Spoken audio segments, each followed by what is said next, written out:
I'm Mr. Biffo and I welcome you to Digitiser, the only retro gaming show that's powered by Swan Juice. Muck muck!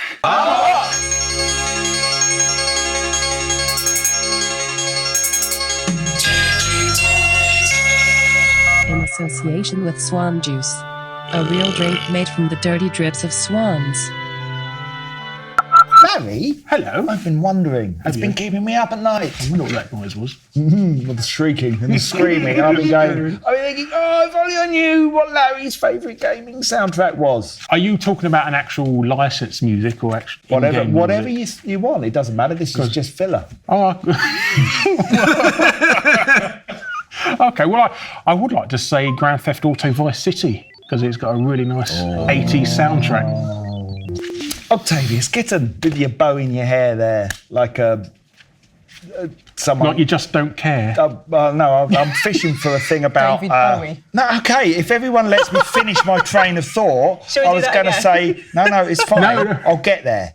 We're running out of tape. You're like a man with a bow tie that's fallen in a bush. I prefer David Bowie. Should we just cut all of this? Octavius Kitten. Try that again. Octavius Kitten, what's your favourite gaming soundtrack? I think definitely, hands down, it would have to be the first ever Wipeout game.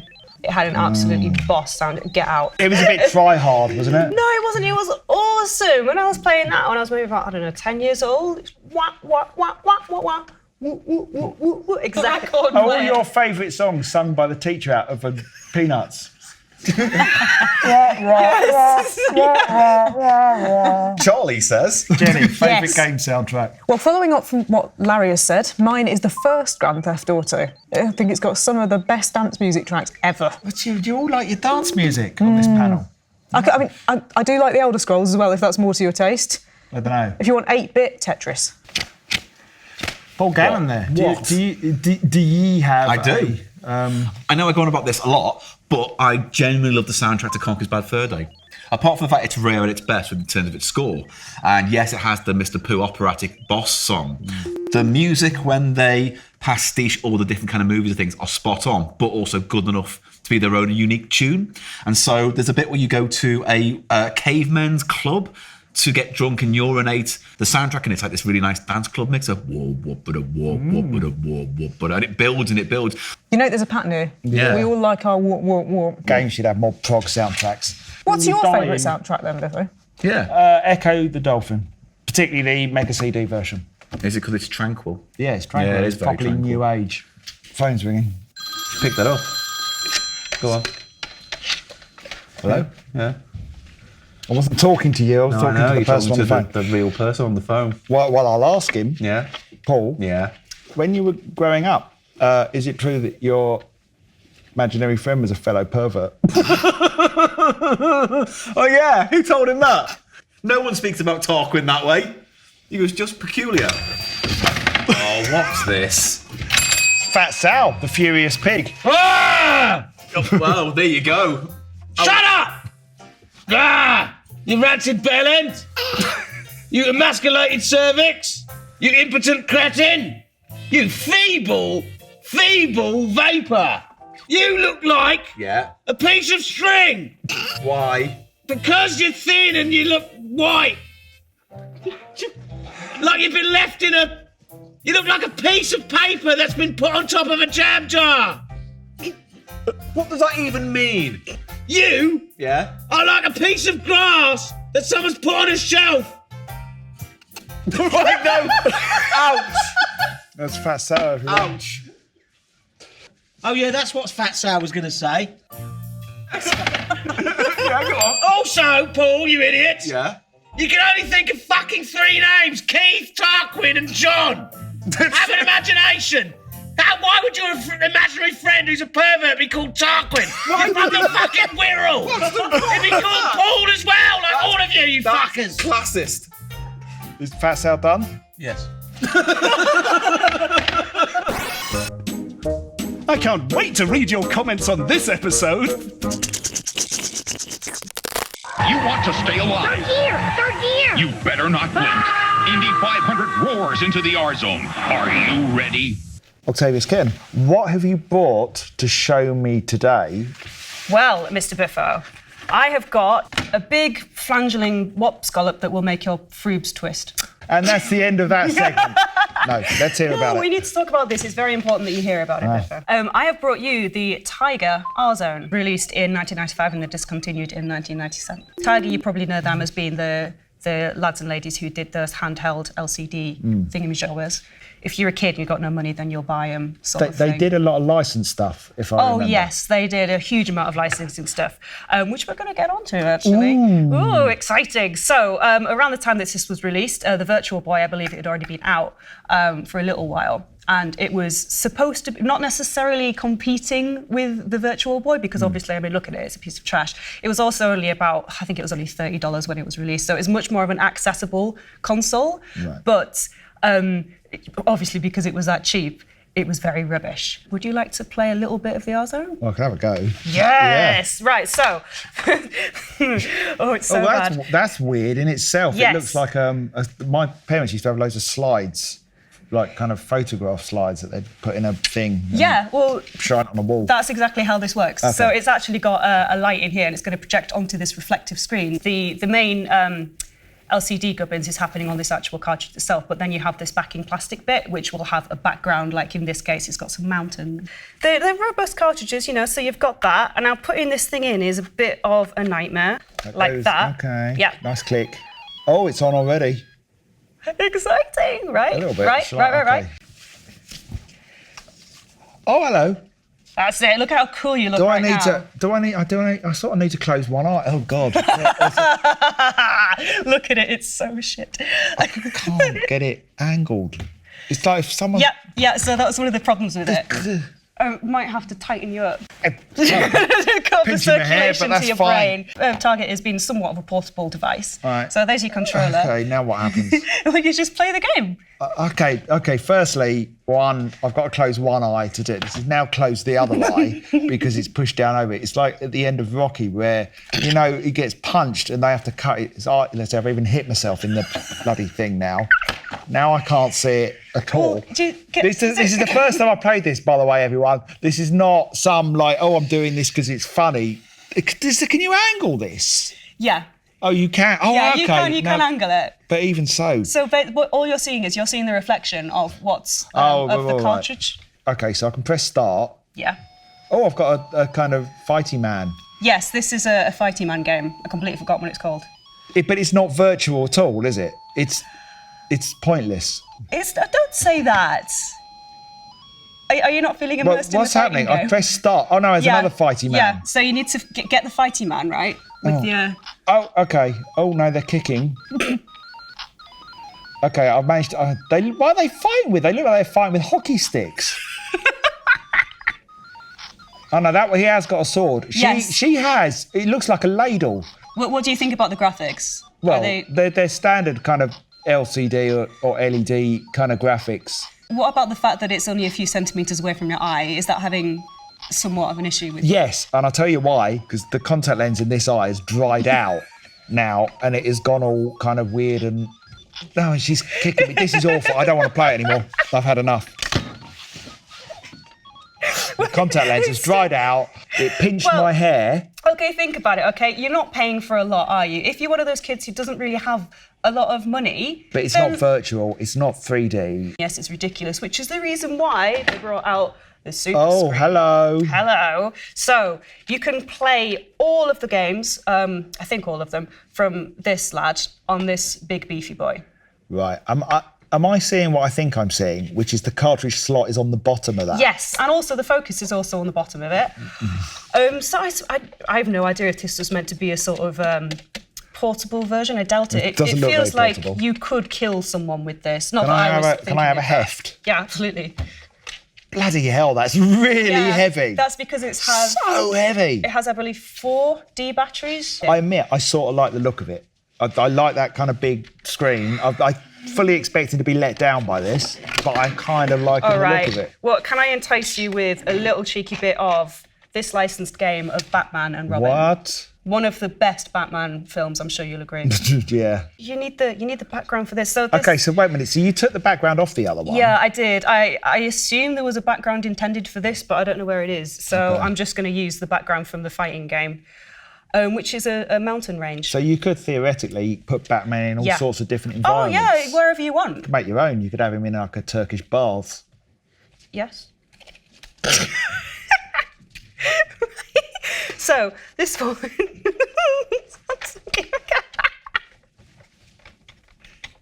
Don't give me giggles, that's not fair. I can't get it in now, I'm all flustered.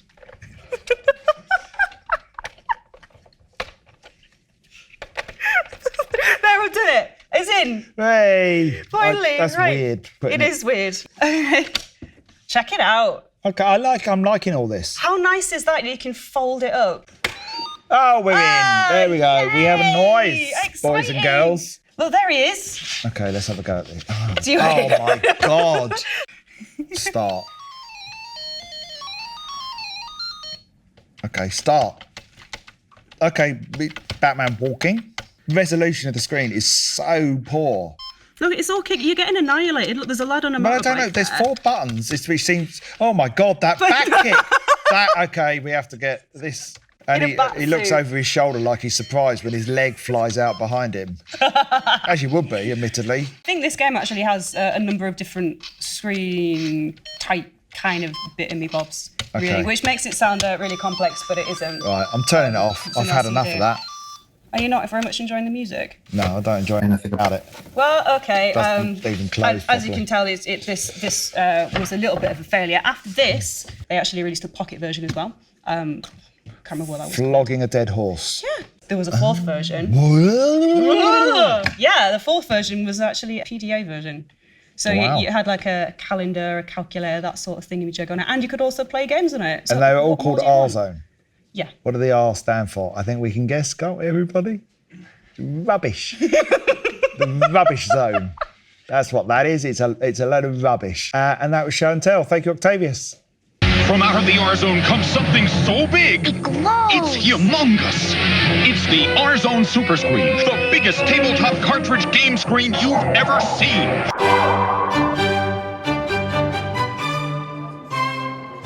Goodness, it has been a while since we two last crossed paths. What an absolute delight it is to bump against you once again, here at another one of the Ambassador's legendary soirees. Allow me to bring you up to speed with recent developments. I have of late been bolstering my collection of magazines with back issues of Dragon User. You remember the Dragon 32, don't you? It was the proverbial also ran in the 1980s personal computer stakes. Come, take my hand, and together we shall peruse my chart back issues together. I promise I shan't issue upon your back, unless that's what you're into. Oh, Tony, how I'd like to grip that necktie of yours between my teeth and help you to tone up. What's that in your right hand? Is it a floppy? Well, it shan't be after I've examined your input and output terminals. Did you know? According to Sony, the PS2 is a computer, not a console. The launch machine came bundled with a copy of Linux, mainly as Sony tried to regain millions in European custom duty tax by claiming that the PS2 was just as sophisticated as a PC. Sony was so adamant about this, they even went to court over it, which they lost. However, the law was changed in 2004 so that all computers and consoles became 0 rated for taxes. Isn't that nice?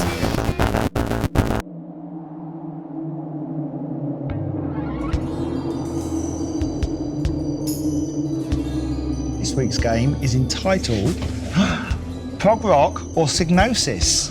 Now, we have this team here, this team and that team. You've got to guess whether the image is a prog rock album cover or a Psygnosis game cover. Are we all familiar with Psygnosis? The Liverpool-based developer did a lot of Amiga games back in the day. For a logo. Yeah. Yeah. Yes. That's the only fact I know. We're going to have team this first. So, prog rock album cover or Psygnosis game? What do we think? Oh, I like the dragon. It's very emotive of Dingley Dells, Wisps of the Willow variety. I like its fantasy structure.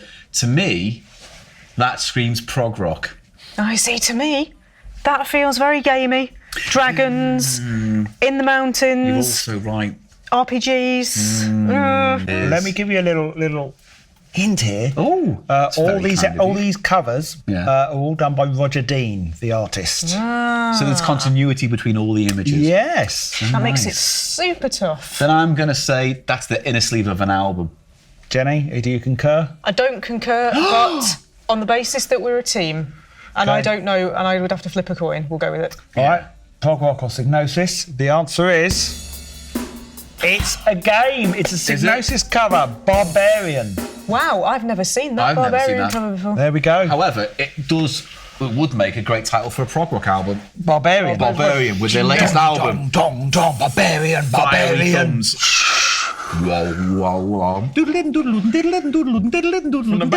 Barbarian, Barbarian. The second act hang Are on you brand. okay? Yeah, I was talking it up. Okay, team that. What do we think? Prog rock or Psygnosis? Yeah, that dragon doesn't know whether it wants to be a dragon or a koi carp. Getting all mixed up with itself, isn't it? Looking at that giant marble, I'm just Well, wondering. that's what I'm thinking, that maybe it's some kind of marble-based game. Yeah. Yeah. Do you know any Psygnosis marble-based No, games? there's none. Right, well, it's not. It's not Psygnosis. It's not Psygnosis. It must be a band. We cover. think band, do we? It's an album by Asia. Next one, team that. What do we have here? Prog rock or Let's see. Psygnosis game? That looks proper sci-fi game to me. It's very Star Warsy in terms of it. Who's the guy who did all the original drawings for Star Wars? And I keep forgetting the name of. George Lucas. No. He just really he can't draw nothing. Ralph McQuarrie. Thank you, Macquarie. It's very Macquarie-esque. Draw quite a lot of money out the bank though, couldn't he? Can't he? Where's my camera? Can't he? It just looks like sci-fi building type game to me. I could be wrong. So what you're saying? Game. You're saying I'm prog. prog, but I'm going to defer. No, I'm going to allow it because it's both. It is also it's the game Braticus and the cover of the Uriah Heep official Can we have anthology. 2 points? We're doubly right. I don't even We're know. I doubly wasn't right. keeping track of the points. So, I am. Winning is important to me. Braticus is the remake of Bandersnatch, the game that killed Imagine. Yes. That fact I did know, but I should probably didn't go. share it with us, though. No. I don't know where I my like notes these are. gaming friends, but I'm not going to tell you them. Right. Yeah. Okay, They're team mine. that. What do we think? Oh my word. I kind of feel like because there's a subject of some weird metal lad with apparently a baby on his back made out of metal. It's got Is a that a baby baby? ant. Yeah. Giant baby ant That that kind of spits out marbles. Yeah, this could be the character. Iron maybe. Son. It does look kind of Psygnosis. Yeah, with characters based, they like, don't they? So it does look very gamey. Yes, game. Obliterate. Right, okay. What do we think over here? Prog or Psygnosis? That doesn't look remotely gamey to me. Looks like Famous last words. Can I view it closer? Do you mean getting up? Yeah. Can I get up? Well, we can't see then. Oh, look, he's just wants all eyes on his bottom. Yeah. Don't do that. Okay, that's a bit too close to Jenny there. I think because of the aspect ratio, that's an album. I'm going to say prog. Yeah, me too. Prog. Yeah. There we go. Look, Fragile by Yes, the classic. Well, what do you think with this one? Whoa, look at that terrifying sinew pony. Sinew. It's a meat pony. That's horrific. Wow. Pointy thing, like you've got a pointy thing. Yeah, we could point at it. Look, no, if I think I could reach the screen if I extend my pointer fully. Don't expend your pointer into the screen. So we have this here, Ruin it, yeah. and Yeah. here is the horse's mouth Yeah. and the pointy thing. And Yeah. one That's his leg, tendrils. 2 leg. I think this looks more of a prog rock cover because Yeah. they don't really put horses in Psygnosis games, do they? That's true. And also it does look a little bit like he's running over some It's mountains. just, maybe he's just done a poo and sort of run. Maybe. Why? There's no indicate that he has there, but Who maybe. does that for a start? Cybernetic horses. horse poo. Horses do. It's like And people who comes out of that. All right, it's an album. Let's stop with the crassness. Thank you. Move on. Yes, mother. Right, what do we think? The album. Yeah. Album. Yeah, it is. Paladin. Paladin. Paladin Charge. There we go. And that's the end of what's this Slideshow. one? Click to exit. And that was Quiz Me Do. Look at the come-to-bed eyes sported by this drowsy cove. Perhaps someone sipped something into his tea. If not, I'd be more than happy to slip him something. If you gather my drift. 1 lump or 2. I assume you like yours with cream? I see he's wearing a dark woolen sweater and chunky cuffs. He'll certainly be a sweater after I've pulled his cuff back a few times. No need to be coy. Let's see those hairy wrists in action, my sweet.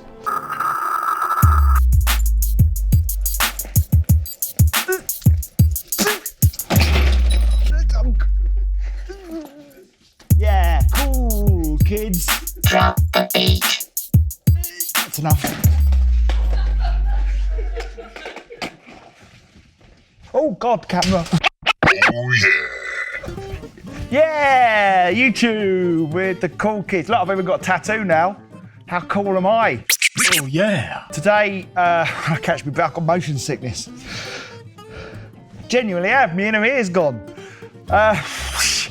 So, where was I? Yeah, cool tattoo. Mystery guest. So, today's guest, who we are going to be asking to part our flaps, he's already having a little dance. Look, he can't wait. He's one of the best stand-ups in Britain today. He's a very avid gamer and he's worked for some of the biggest games companies in the world.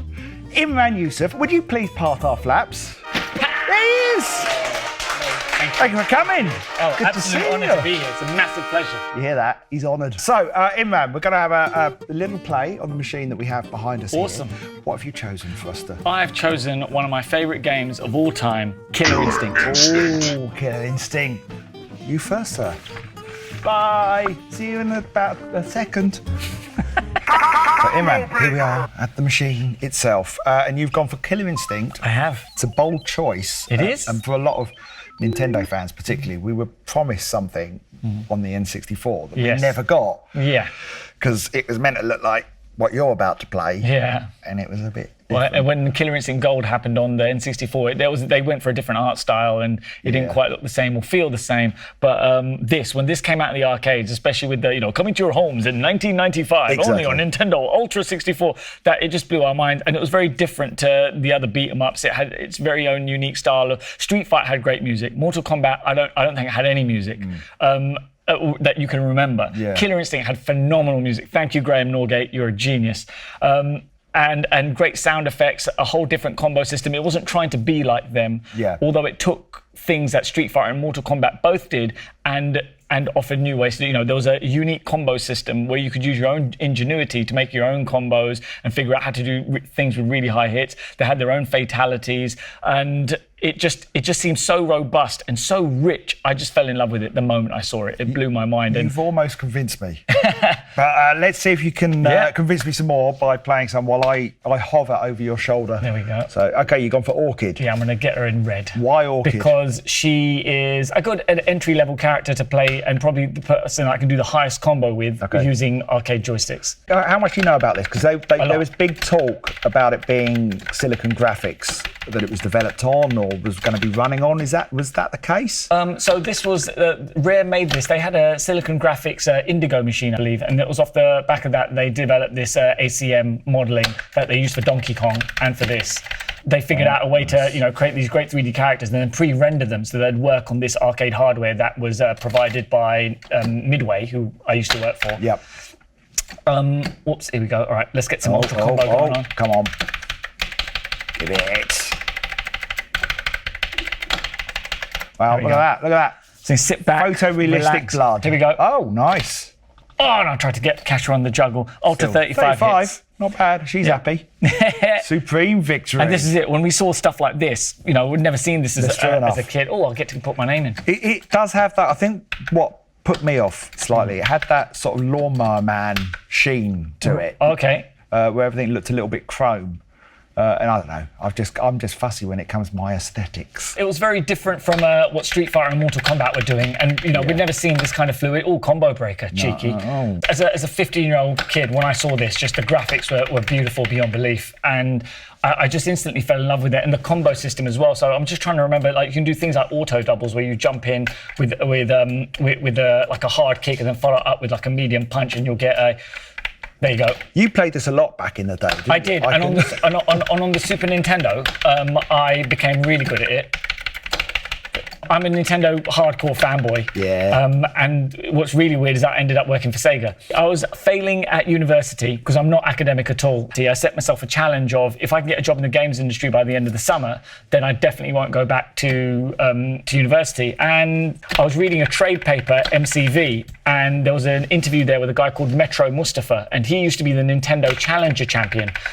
And he had spoken about how he got into the games industry by first being really good at games, and then basically one thing led to another, and now he's a producer at Midway Games.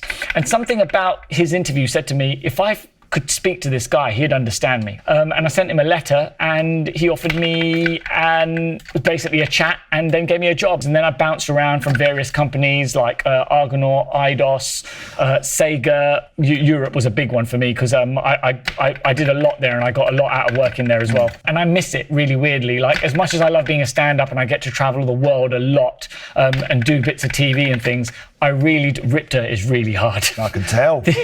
I'm just getting mashed up by this guy. There's just... It's not really fair, is it? A boxer versus a dinosaur. Yeah, I mean... It's never going to be a fair fight. Yeah. Oh, man. So, for last question, I'm going to steal Paul Gannon's format point. All right. Go on. Do you want to spit that out a little bit more clearly? Yeah. You're a mind robber. I'm a mind robber. So, dirty, big snog of a game that you'd give a big old kiss to. Which one would you like to marry? Which one would you like to kill? Ooh, right. Getting married to, I think it has to be Mario 64. No game has evoked such awe and wonder in my imagination as Mario 64 has. I remember with the first time I saw it, I didn't understand what I was looking at. So that's the one that I think I'd have to marry. Yeah, makes sense. I think it's safe, it's dependable, and it's never boring. Yes, like there's... Right, dear, over there. Not even listening. So Snog, big dirty Snog. I'd have to say, just because it was quite comical to play, Mortal Kombat 4. Mortal Kombat 4 was quite comical in that in the middle of the fight you'd break somebody's leg by actually inverting, the way it's meant to work, and then just carry on fighting because their leg is instantly repaired. The fatalities were just sometimes so comical and silly, and obviously Liu Kang's dragon fatality is always a joy to do. There is something a bit grubby about Mortal Kombat, isn't there? Yeah. I think a little bit grubby. So yeah. Kill.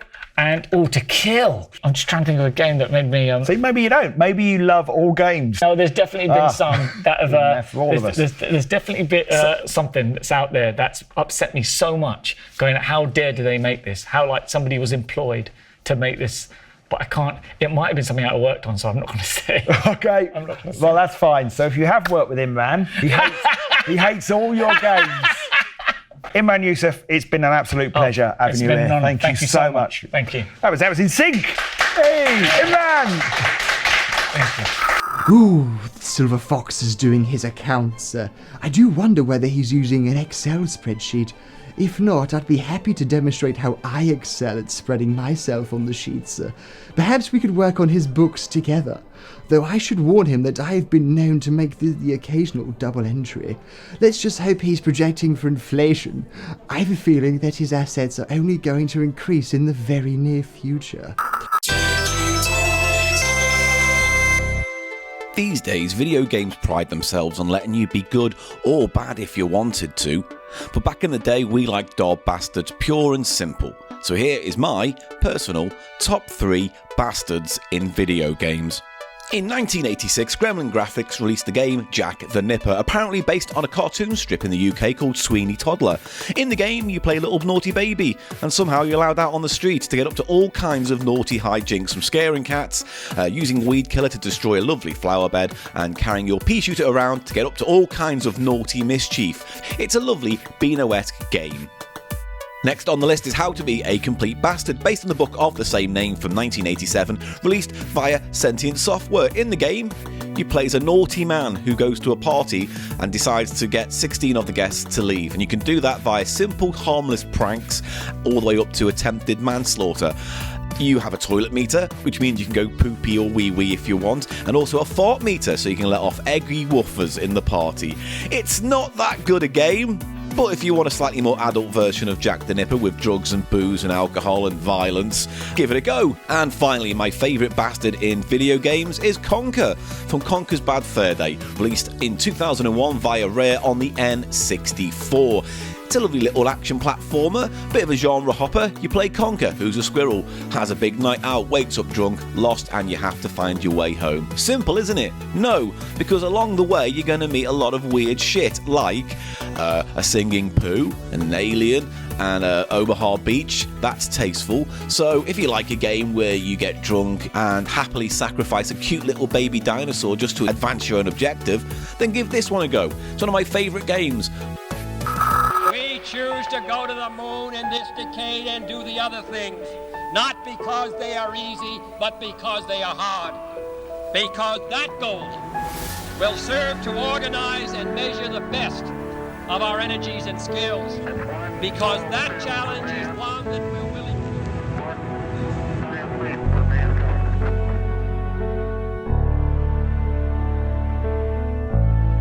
Live from the Sisyphus Memorial Playhouse at Peen's Holiday Park, for one night only, Buzz Aldrin, fully nude. It's head to head. It's the part of the show where everyone argues about things that don't matter.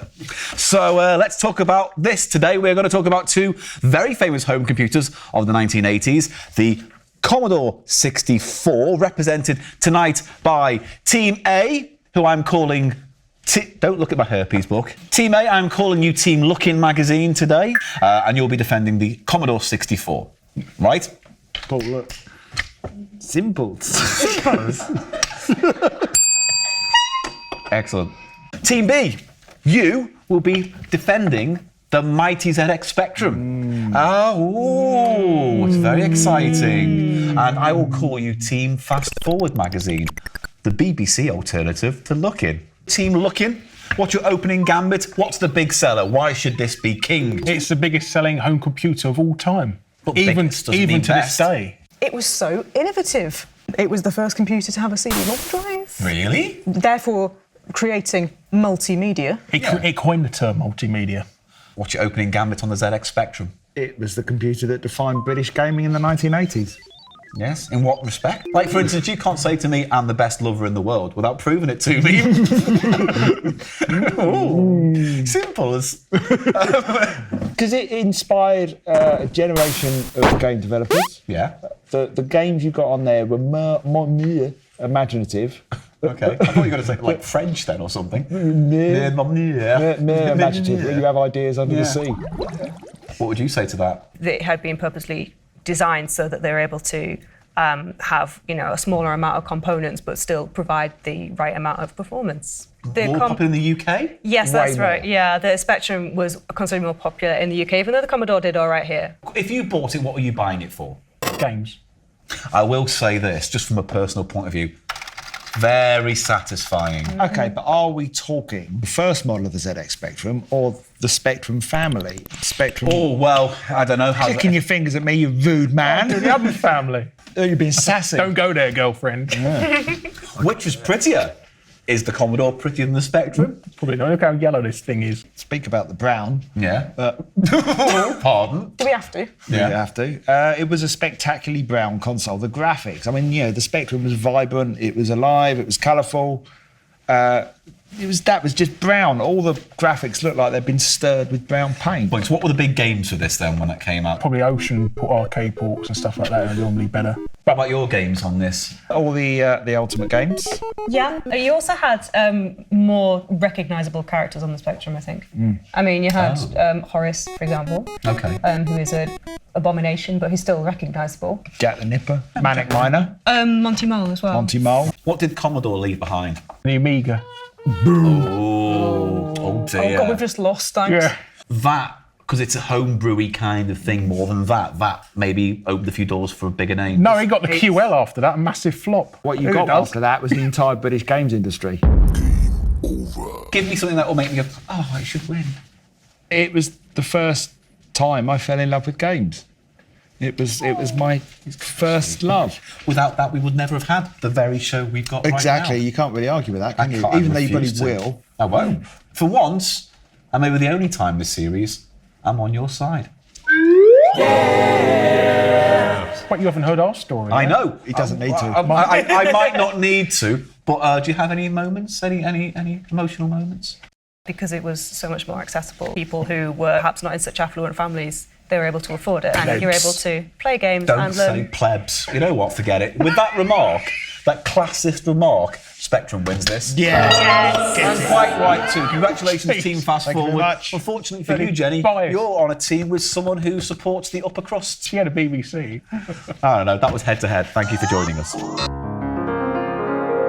Need a scapegoat? Blame the mollusk. Mollusks. Nature's pricks. Hi, end of the show time. So we're going to have another big game. Some of you may remember the classic arcade game from, I think it was Midway. Is that right? Thank you. Thank you. Blank faces here. We're not giving you anything. You don't deserve it. I'm not quiet, you. The lobster. I'm genuinely threatened by your monkey fist. The classic Midway game, Rampage, in which a group of monsters would smash down buildings. So we're going to reenact that for real, because I thought that would be a bit fun. Whoever gave them that was a really bad idea. Just so, you right there? Yeah. No, seriously though. Seriously. Please let me do Do it. I have to put an injunction in? Good boy. You won me over with it. You had a gentle touch. What did you think I was going to do with it? Grab your goiter and twang it. We have Paul Gannon. There he is, you know him. We have Mr. Hares, who somehow ended up in every episode. We have Top Hat Game Man. I can't touch your rim with my fist. Be careful. And here we have a big lobster, aka the Nostalgia Nerd, who is going to go first. The Lobstalgia Nerd. Lobstalgia Nerd. Right, so the aim of the game is we have 3 towers of buildings, and the aim is to destroy the buildings. And here we have, well, over this side, we have F. Mitchell from E-Enders. And over here for the kids, because children love him, it's PewDiePie. Children love him, don't they? You know what else you like? Fortnite. You love that, don't you? Fortnite and him. That's the 2 things that children love these days. And we're mentioning them on this show. Go and tell your friends. Run out there and go, I just watched the Digitiser show and they mentioned PewDiePie and Fortnite. Yeah, and while you're out, you're gone, all gone, we think they're shit. We're old and we don't care what you think. We're taking gaming back for our generation. Middle-aged men and women. Yeah. I said women. There aren't any women up here. Or are there? You three may like to go and get you into your costumes. So, are you ready then? Okay, well, there's presumably some sort of arbitrary time limit. I don't know what it might be. Do I have to flatten them? Without knocking over the inhabitants. We haven't thought this through. 1, 2, 3. Hang on. No. I'm not touching him with my bare hands. He's been on the internet. That's the one. Yes, I've not said stop. There we go. Yeah. Smash those buildings. You're knocking them out of the playing area. Oh, PewDiePie's down. No. Yeah. Nostalgia Nerd wins. No. The face. Quickly.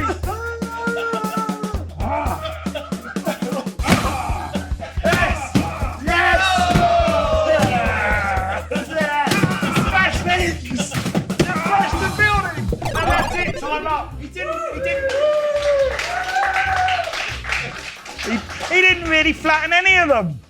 That one. And he knocked all the people down. It's reset. It's time for our next challenger. It is Top Hat Gaming Man. Will you please join me behind the towers? Oh, he's a fearsome T-Rexy Godzilla thing. Off you go! Whoa, this is... Whoa! They're goes his coccyx. Well, I'm getting out of the way. Whoa! Whoa, what?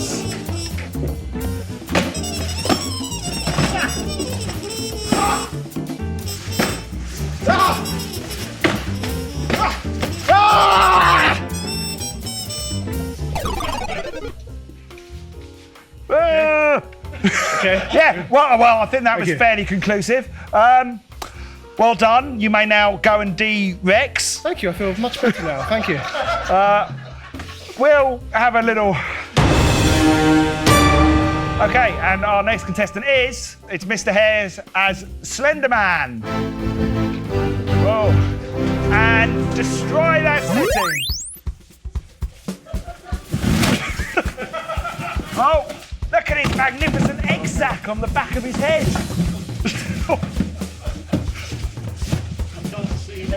He's killed the citizens already. They're down. Oh, he's fumbling around. He's like...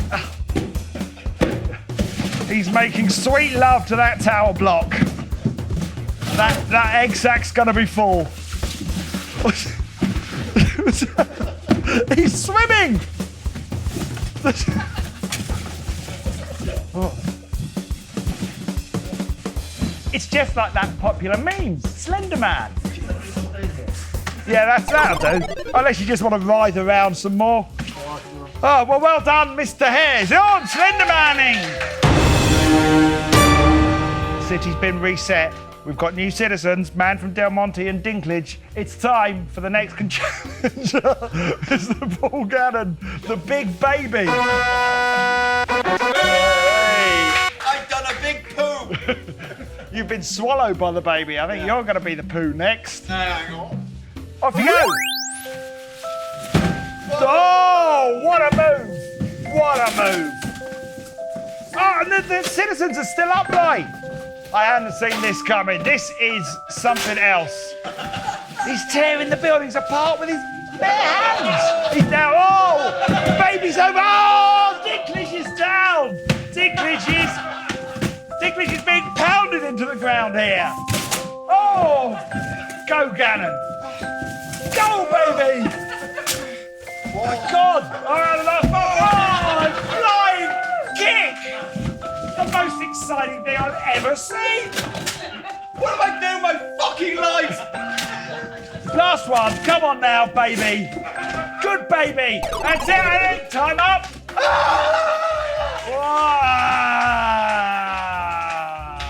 Well, that was a fun game, wasn't it, boys and girls? So we're going to tot up the final scores. Oh, look! Jesus Christ! It's another monster! It's another monster! Oh my God! Oh, a giant police woman's appeared! Digitiser the show, catering to very specific fetishes.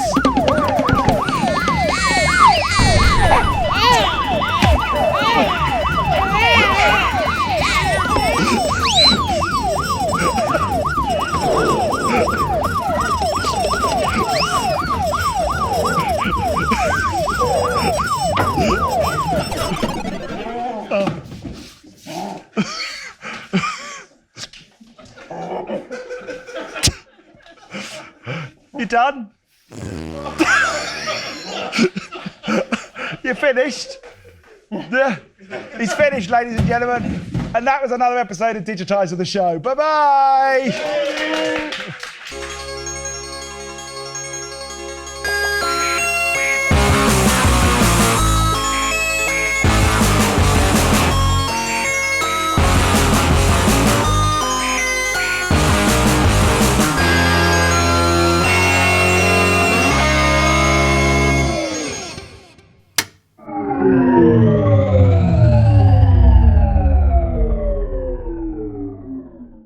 I love retro video game shows. You can never have too many.